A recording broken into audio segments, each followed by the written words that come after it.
Mais la question fondamentale qui se pose, c'est que, je veux dire, Ribono Shel Olam, quand on a fait le cours la semaine dernière, si tu ne viens pas à la Syrie viendra à toi, ça c'est sûr que ce n'est pas une vision thoraïque. Je veux dire, n'importe quel idiot le comprend de lui-même. Il ne faut pas sortir de Saint-Cyr, il ne faut pas avoir étudié la Torah pendant 30 ou 40 ans pour dire une chose pareille. Mais qu'est-ce qui se passe dans la tête des dirigeants? Qu'est-ce qui se passe? Qu'est-ce qui se passe dans la tête de Merkel?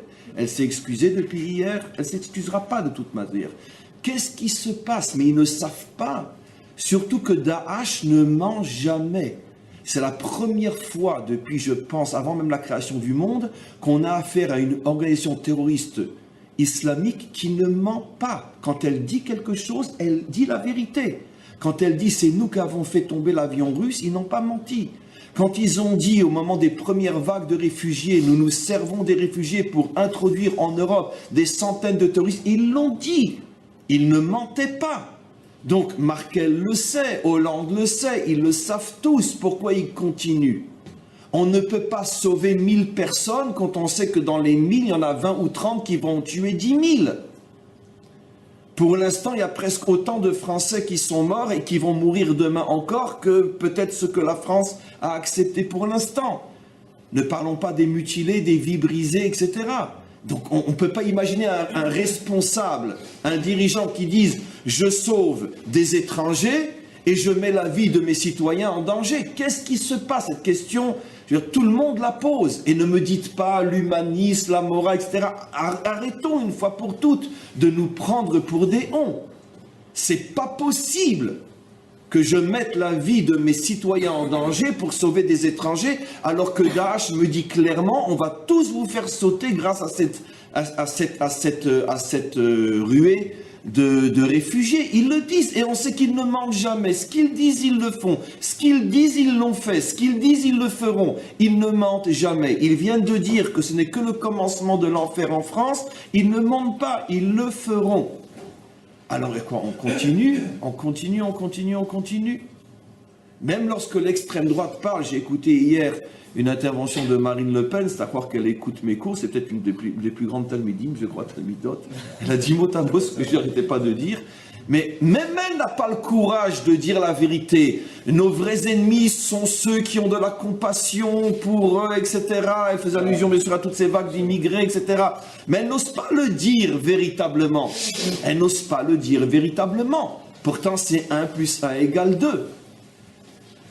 Donc, il y a cette question. Qu'est-ce qui se passe derrière cette folie des gouvernements donc occidentaux? Quoi? Ils se suicident? Ou il y aurait quelque chose peut-être de beaucoup plus effroyable? On sait aujourd'hui, c'est un secret pour personne, que pratiquement tous les groupes terroristes ont été créés par la CIA ou peu importe par qui. Pourquoi? Il y a différentes thèses. L'une des thèses les plus connues, c'est parce que c'est pour embêter, pour freiner l'expansion russe, peu importe, ça tout le monde le sait aujourd'hui, on peut l'apprendre dans les écoles. Moi, c'est pas ma thèse, j'y crois pas comme étant la raison finale. À mon avis, c'est une raison, on pourrait dire, donnée par la CIA elle-même pour calmer les gens. On jette un os aux chiens pour qu'ils arrêtent d'aboyer, mais on donne pas la vraie raison. La vraie raison, c'est eux qui ont créé Al-Qaïda, c'est eux qui ont créé Daesh, c'est un secret pour personne maintenant. Et c'est eux qui ont créé les fameux mordim, comment on les appelle en français, les rebelles. C'est eux qui ont créé les rebelles contre Assad. Ça, c'est tellement évident qu'aujourd'hui, ils s'en cachent même pas. Et donc, c'est eux qui étaient derrière le coup d'État qui a fait tomber Moubarak. Ça, les Américains leur ont fait bien payer la honte qu'ils ont fait à Kerry. Lorsque Kerry est venu il y a quelques mois en Égypte, on l'a fait passer, fouiller, déshabiller, etc. Alors qu'il est secrétaire d'État américain, ils lui ont fait la honte, etc. Et quand après on a demandé, mais comment ils ont osé, c'est jamais vu dans l'histoire politique du monde de faire une honte comme ça le SGAN, le deuxième après Obama. Et à ce moment-là, la presse égyptienne, ce n'est pas gêné, on l'a lu, d'accord? Enfin, on a lu la traduction. C'est pour lui faire honte, pour lui faire payer le coup que la CIA était derrière le coup d'État contre Moubarak. Et donc on sait maintenant, ils sont partout.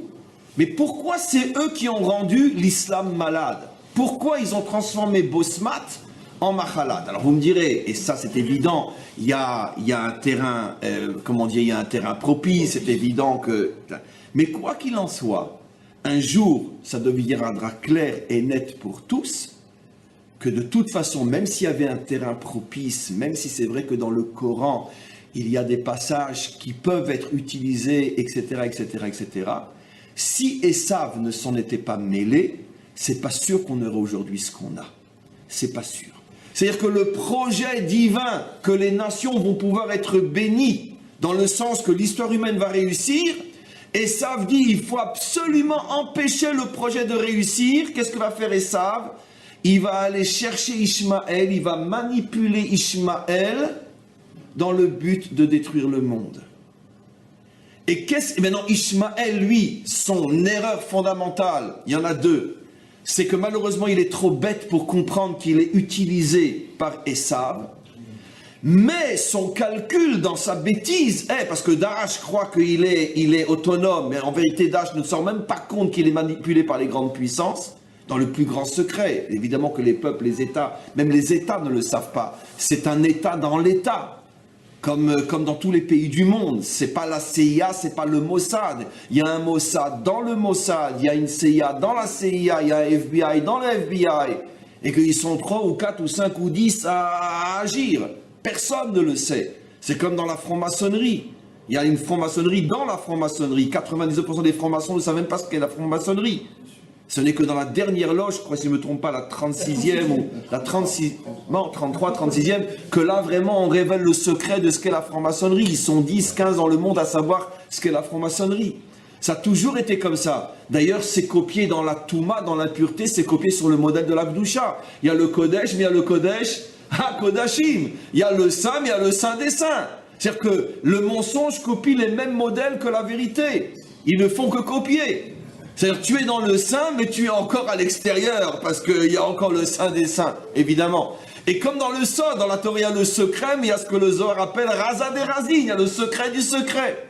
En vérité, le monde est dirigé par ceux qui se trouvent au niveau du Kodesh HaKodashim de l'impureté, du Saint des Saints, le temple de l'impureté. Ils sont peut-être quelques milliers dans le monde, quelques dizaines de milliers dans le monde. C'est eux qui dirigent le monde. Maintenant, regardez, on revient. Quelle a bracha donnée à Abraham? Venivrechu becha kol mishpechot ha'adama. Et là, j'ai dit que je tremblais. Quand je dis le mot mishpechot, je tremble parce que je ressens tellement fort les choses. C'est-à-dire que tu béniras les nations à condition qu'elles acceptent le principe de la famille.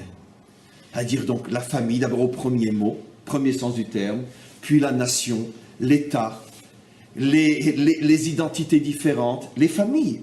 La famille Dinovitch n'est pas la famille Altman, qui n'est pas la famille Abitbol, qui n'est pas la famille Rebibo, etc. La famille Dupont n'est pas la famille Durand. De même, les Français ne sont pas les Allemands. Et les Allemands ne sont pas les Belges. Hachem transmet une mission à Abraham.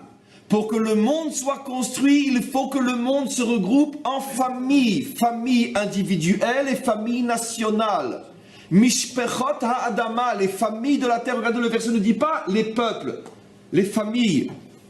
Or, Esav, lui, c'est le grand ennemi de la famille. Esav, lui, il veut détruire toute notion de famille. L'homosexualité. La destruction même de la famille, du mariage. La destruction même des principes même de comment on fait un enfant. On n'a plus besoin d'hommes, on n'a plus besoin de femmes. Demain, on les fera dans des éprouvettes.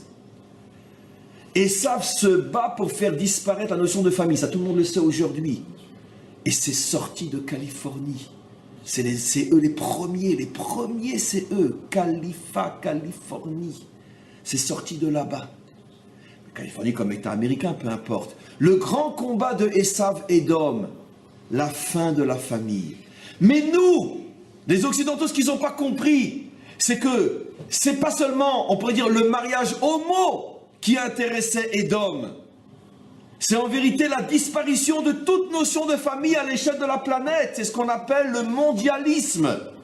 Mondialisme, il n'y a plus de Français, il n'y a plus d'Allemands, il n'y a plus de Belges, il n'y a plus rien. Il y a un territoire dominé par Edom et l'humanité tout entière transformée en esclave de Edom. Et pour mettre à genoux l'humain, pour casser en lui toute volonté de réfléchir, de se révolter et d'agir, on le terrorisme. On le met à genoux. On lui fait peur. C'est exactement ça le projet de Gog. Le projet de Gog, c'est la mondialisation du monde. Je vais vous apporter une Gemara que je vous ai apporté 1000 fois qu'il le dit. La mondialisation du monde. Et pour ça, il faut terroriser le monde. Il faut le mettre à genoux. Il faut lui enlever toute envie de se battre et d'avoir l'envie d'exister. On veut le soumettre. Esav s'est marié avec Mahalat. Il a perverti, ça fait des décennies que ça a commencé. Les premiers instructeurs de l'islamisme au Proche-Orient étaient des agents de la CIA. On le sait aujourd'hui. On le sait, seulement on ne fait pas le rapprochement entre. Voilà. Je ne dis pas qu'ils avaient une tête d'Américains, mais c'était des agents de la CIA. Je ne dis pas encore une fois que l'islam est patte de, on va dire non, c'est pas ce que je veux dire, de patte de mouton. Mais évidemment qu'il fallait un terrain propice. Ils n'auraient pas pu le faire avec n'importe quelle religion, avec n'importe quel peuple. Mais ils se servent d'eux. Et avec eux, ça marche tellement bien, ça marche même trop bien. Après, ils se révoltent contre eux aussi, comme Al-Qaïda avec les deux tours. Bien que c'est pas si évident que ça qu'il n'y avait que Al-Qaïda derrière les deux tours. Il y avait Al-Qaïda, c'est sûr, mais ils n'étaient pas tout seuls à mon avis. Edom est toujours là où est Al-Qaïda. Ishmael est toujours là où il y a un musulman malade. Mahalat. Je veux dire, Essa, pardon, est toujours là où il y a un musulman malade. Bien évidemment, vous avez tous compris ce que c'est la mondialisation. C'est quelques milliers de familles qui veulent régner et transformer des milliards d'autres en travailleurs pour eux. C'est ça, la mondialisation. Maintenant, ne croyez pas que c'est la science-fiction. De toute façon, on le vit déjà. Vous voulez que je vous dise, je vais vous choquer. On le vit presque en Israël. Vous savez quoi? En Israël, d'accord, c'est 15, 20, 30 familles qui se partagent pratiquement toute la richesse de ce pays-là. Oui, oui, on fait partie du monde occidental, nous aussi. Mais vous avez l'impression, vous, d'être des esclaves. Mais non, parce que la subtilité de la mondialisation, c'est qu'elle a comme emblème la statue de la liberté. Ça veut dire, on te transforme en esclave, tu ne te rends pas compte que tu ne vis que pour engraisser les autres, tu t'en rends même pas compte. Tu engraisses les banquiers, tu engraisses les instituts de finance, tu engraisses... Et puis, dès qu'il y en a un qui ouvre la bouche, il a un accident de voiture, et puis on va l'enterrer. C'est comme ça que ça fonctionne. On ne peut pas s'opposer au système. Il est horrible, ce système-là. Il est plus horrible encore que ceux qui l'utilisent, qui sont Daesh. Maintenant, Daesh le sait. D'où vient toute la fortune de Daesh? Mais vous vous rendez compte à combien Daesh vend un baril de pétrole au noir? Mais qui c'est qui achète le pétrole à Daesh? Qui c'est qui achète le gaz à Daesh? D'accord? Qui vend les armes à Daesh? Qui? Mais c'est Edom. Mais bien sûr, ça c'est pas sur les marchés financiers connus. C'est la première fois dans Daesh qu'on assiste à un mouvement extrémiste musulman ou islamiste, dont pratiquement bientôt la moitié, peut-être un jour la majorité de ses membres ne sont pas des Arabes, viennent de tous les pays. Mais le symbole de Daesh est extraordinaire. Qui c'est qui a mis la bombe dans l'avion égyptien? C'était un Anglais. Qui c'est que les Américains, reste à voir si c'est vrai, viennent peut-être de descendre, le John, le Britannique, d'accord, il vient de descendre. Mais encore, John était un musulman à l'origine, enfin un arabe, ou plus ou moins. Mais là, on parle que dans les rangs de Daesh se trouvent de vrais blonds aux yeux bleus, de vrais Français d'origine catholique, ou peu importe, etc. C'est intéressant, un mouvement qui prône le califat et qui a dans ses rangs des tas de blonds aux yeux bleus. Comment c'est possible? Mais vous ne voyez pas le symbole qui se cache derrière? C'est l'arme du mondialisme, c'est l'arme de Edom. Et pour bien nous faire comprendre qu'ici il ne s'agit pas, c'est la différence avec Al-Qaïda. Pourquoi le pire ennemi de Daesh c'est Al-Qaïda? Pourtant ils sont tellement proches. Parce que Al-Qaïda c'est de l'islamisme pur et dur. Il n'y a pas de place pour un non-musulman, dans le sens ethnique du terme. Alors que Daesh est une révolution, c'est de la mondialisation islamisme, c'est Esav et Mahalat. Qui est derrière Daesh? Les mondialistes. Qui a fait sauter le Bataclan? Les mondialistes. Qui empêche les Parisiens d'aller à la Tour Eiffel? Les mondialistes. Là, il y a le problème. Et les mondialistes, ils ont des noms déjà très connus aujourd'hui. L'un d'entre eux s'appelle Merkel. Oui, parce qu'il n'y a pas d'autre explication possible pour expliquer ce qui se passe, comment cette personne tellement apparemment intelligente, tellement capable, tellement forte, peut-elle introduire la mort en Europe et que personne ne bouge? Ça fait plus de 24 heures que se sont écoulées depuis le Bataclan, et vous croyez qu'elle a dit un mot pour s'excuser d'être responsable? En ce sens que c'est elle qui a autorisé, favorisé, encouragé le passage des Syriens par la Grèce. Non, il n'y aura pas d'excuse. Pourquoi? Parce qu'il y a une complicité. À quel niveau, peu importe, mais il y a une complicité. Le BHV, je veux dire, il n'est pas juif du tout. Pas juif du tout. C'est un infiltré, un introduit. On lui a créé une identité juive. Et surtout que Birla, sa mère, n'est pas juive. Et non, BHV, oui, les magasins BHV. Et donc, il n'est pas juif du tout, ce bonhomme. Mais seulement, comme il parle, comme qu'à chaque fois qu'il ouvre la bouche, c'est pour dire des énormités, des horreurs. En plus, on croit que c'est un juif. Donc, vous voyez bien les youpins, vous voyez. Mais ils ont bien calculé le coup. Lui, c'est le porte-parole des mondialistes, lui. Le porte-parole des mondialistes en France, c'est BHV. D'accord? Je veux dire, il est vrai qu'il s'est excusé sur tout ce qui se passe en Libye aujourd'hui. Et vous savez ce qui se passe en Libye aujourd'hui? Mieux vaut aller en enfer que de vivre en Libye aujourd'hui. Vous voyez qu'il s'est excusé, vous voyez qu'il a dit quelque chose? Rien. Mais plus personne ne parle de la Libye. Tout le monde est resté sur l'idée que ça y est, le dictateur est parti, c'est le paradis aujourd'hui. Mais même un cauchemar, il est plus doux que ce qui se passe en Libye aujourd'hui. C'est 2000 têtes coupées à la seconde là-bas. Plus personne ne parle de ce qui se passe, plus qu'il s'est excusé. Mais tout est calculé. Tout est calculé. On enlève l'identité, on met les gens à genoux, on sème la terreur. BHV, porte-parole français des mondialistes. Et on continue. Maintenant, qu'est-ce que j'étais en train de dire? Donc maintenant, nous, par rapport à nous, je reviens maintenant. Alors, par rapport à nous, le problème, il est le suivant. Où on s'insère dans ce problème de Gog et Magog? On l'a expliqué. Le peuple juif est porteur de la bénédiction de Venivrechu Bera Kol Mishpechot Adama.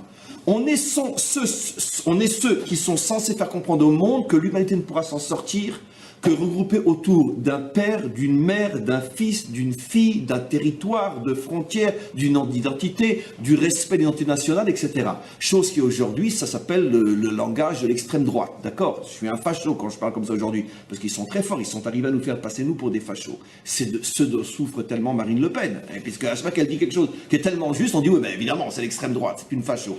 D'accord? Mais bon, c'est pas que je suis d'accord avec elle, mais quoi qu'il en soit, je veux dire, c'est la dernière Française qui reste en France pour l'instant. Ceux qui ont le plus droit, qui se sont mis d'accord, les gens influents, etc. Pas forcément, quand j'ai les dirigeants, pas forcément ceux qu'on voit, parce que comme on sait aujourd'hui, qui c'est qui dirige le pays?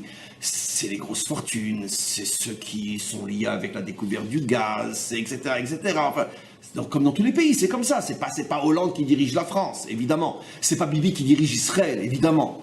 D'accord, il est un pantin entre les mains même de fortune américaine, pas seulement juive israélienne, etc. Et donc, il y a un consensus que, ça y est, il est temps maintenant, à l'heure d'Internet, le monde est devenu un village, ils vont tous devenir nos esclaves, et nous on va s'engraisser encore plus pour des millénaires, nous et nos enfants et nos petits-enfants sur le compte de tous ces imbéciles qui gobent tout ce qu'on leur raconte. Ça c'est le Erev Rav. Le Zohar nous a prévenu il y a plus de 2000 ans, c'est le Erev Rav. Ça sera le grand combat du Mashiach contre le Erev Rav. Et maintenant, Acharon Chaviv, on a cette fameuse Gemara, et que je vous ai déjà rapporté des centaines de fois, mais qu'aujourd'hui vous comprendrez comme jamais vous l'avez compris. Premier daf de Masechet Avodah Zarah, qui dit qu'à la fin des temps, Hachem veut réunir tous les peuples pour faire le grand jugement. Et qu'est-ce que dit le Talmud? Ils viennent tous mélanger. Birvouvia. Be'irvouvia, Erev Rav, Be'irvouvia, on ne sait plus qui sont les Français, que ça se passera à un moment où la mondialisation aura commencé déjà à faire ses dégâts. Be'irvouvia, qu'est-ce que répond le Talmud, écrit il y a plus de 2000 ans? Hachem nous dit non, pas de mélange devant moi. Je veux chaque peuple avec son identité, chaque peuple avec son drapeau. Et ça prend un temps fou jusqu'à ce que les peuples arrivent à se reconstruire. Le Mashiach a gagné, fin de la mondialisation et redémarrage, après des millénaires de souffrance, redémarrage du monde. Ce qui veut dire que le Talmud nous affirme qu'au moment de la délivrance finale, le monde sera sous le signe de la mondialisation Irvouvia, Erev Rav, ce qui veut dire que Hachem lui-même n'y reconnaîtra pas les siens et sera obligé de remettre chaque chose en place. C'est ce qui se passe aujourd'hui aux États-Unis. Je vous signale qu'il y a seulement quelques mois, je ne sais pas si c'est passé, Obama voulait voter une loi pour donner la nationalité américaine d'emblée à plus de 3 ou 4, 5 millions de Mexicains, etc. C'est passé? Elle est passée cette loi-là? Elle n'est pas passée? Bon, ok, d'accord, mais la preuve que la tentative était là. Bon, les mondialistes aujourd'hui, on les connaît. Le chef de tous, c'est Obama. Il n'a été élu que pour ça. Il a été élu par l'agent de Soros, qui est un juif déguisé, c'est pas un juif, Soros. Tout le monde dit que c'est le grand banquier juif, c'est pas un juif. Lui fait partie des infiltrés aussi. Surtout que dans son passé, je veux dire, on ne sait pas trop, il semblerait que, je peux pas en dire plus, mais fouille un petit peu son passé. Pendant l'époque nazie, c'est bizarre, c'est complètement étouffé, mais peu importe. En tout cas, il se fait passer pour un financier juif, mais il est juif comme ma chaussette. Mais quoi qu'il en soit, c'est le grand financier, c'est lui qui a créé aussi BDS, Soros. d'accord, comment on appelle ça, le kherem, le boycott contre, etc. Et donc, c'est mieux de mettre un juif en avant, parce qu'on n'est pas antisémite, hein, c'est un juif Soros, hein, tu penses bien, c'est un juif. Et donc Obama, c'est évident que dans notre génération, à moins que je me trompe, c'est lui vraiment celui qui est tout en haut de l'échelle, mais il en a d'autres, il a Markey, il a machin, etc. Tous ceux qui aujourd'hui, il faut même plus attention d'ouvrir la bouche, tellement c'est gros ce qu'ils sont en train de faire, tellement c'est évident. Et il y a tous ceux qu'on ne connaît pas, il y a peut-être des juifs, des vrais dedans, hein, ça n'a rien à voir, on peut être un juif et une sale crapule, ça n'a rien à voir, et grâce à Dieu qu'on en a des juifs qui sont des sales crapules. Il y a des juifs, il y a des catholiques, il y a des musulmans, il y a de tout là-dedans. Mais le but, c'est de quoi? D'arriver à une mondialisation d'une caste qui domine le monde. Voilà. Maintenant, qu'est-ce qui va se passer? Et je termine. Le Malbim, une fois de plus, nous a expliqué. Quand Ishmaël, Malbim, Yecheskel, chapitre 38. C'est les mots du Malbim. Quand Ishmaël va se rendre compte qu'il est en vérité manipulé par Édom, et que le but d'Édom est qu'une fois que Ishmaël aura fait le sale travail, Édom va lui dire, va te faire voir maintenant, toi aussi, parce que va arriver un jour où Daesh, Al-Qaïda, etc. se rendent compte que finalement, on se sert d'eux, bien que, je veux dire, ils ont leur part de satanisme aussi, mais en quoi on se sert d'eux. À ce moment-là, qu'est-ce qui va se passer de le Malbim? Malbim écrit il y a presque 200 ans, ils vont se retourner, ils vont s'entretuer, d'accord? Et qui va sortir vainqueur? L'homme, le vrai, Adam. Parce qu'à force de s'entretuer, ils vont nous foutre la paix, et c'est comme ça que le monde va être récupéré. Et il y a eu un sursaut de cette prise de conscience, c'était bien sûr avec le grand, je dis le grand, excusez-moi, le grand Osama Ben Laden, d'accord? C'est le premier qui a ouvert les yeux et qui a compris ce qu'on était en train de lui faire faire. Quand il a compris qu'il s'était fait avoir d'abord par les Russes, après il s'est fait avoir par les Américains, et que finalement le but des Américains c'était de s'en servir pour foutre la pagaille et après s'en débarrasser, il a dit non, non. Lui, d'une certaine manière, peut-être que ça fait partie de la tchouva de Ishmaël, peut-être, de prendre conscience que finalement celui qui est en train de le corrompre et de le... Voilà. Donc Bekitsu, moi en ce qui me concerne, j'ai terminé. Mes amis, toute la presse mondiale et le monde entier va être maintenant focalisé sur l'islamisme. Et tout ça, c'est bien orchestré, d'accord, pour que personne ne voit ce qui se cache derrière le premier train. Édom se cache derrière Daesh. Et en vérité, les véritables responsables de la tuerie à Paris sont des Occidentaux, dans le sens idéologique du terme, même s'il y a des Arabes parmi eux, ils sont des Occidentaux quand même, sont des Occidentaux, la majorité sont de vrais Occidentaux, et ça ne fait que commencer. Ils sont arrivés maintenant à la dernière phase, d'après leurs calculs à eux, la mise à genoux de l'Europe afin de terroriser le monde et de prendre le pouvoir. Ce qu'on appelle, nous, la guerre de Gog et Magog. Et en même temps qu'ils vont essayer de faire s'effondrer l'Europe et le monde, ils vont se focaliser de plus en plus sur Israël, les pressions vont devenir de plus en plus terribles. Comment qu'on va s'en sortir? À vision humaine, aucun espoir. À vision humaine, il n'y a que le Nes. En lanu al mileishaen, et là, à la vinu sheba shamaim. On ne pourra plus faire confiance à personne que au maître du monde.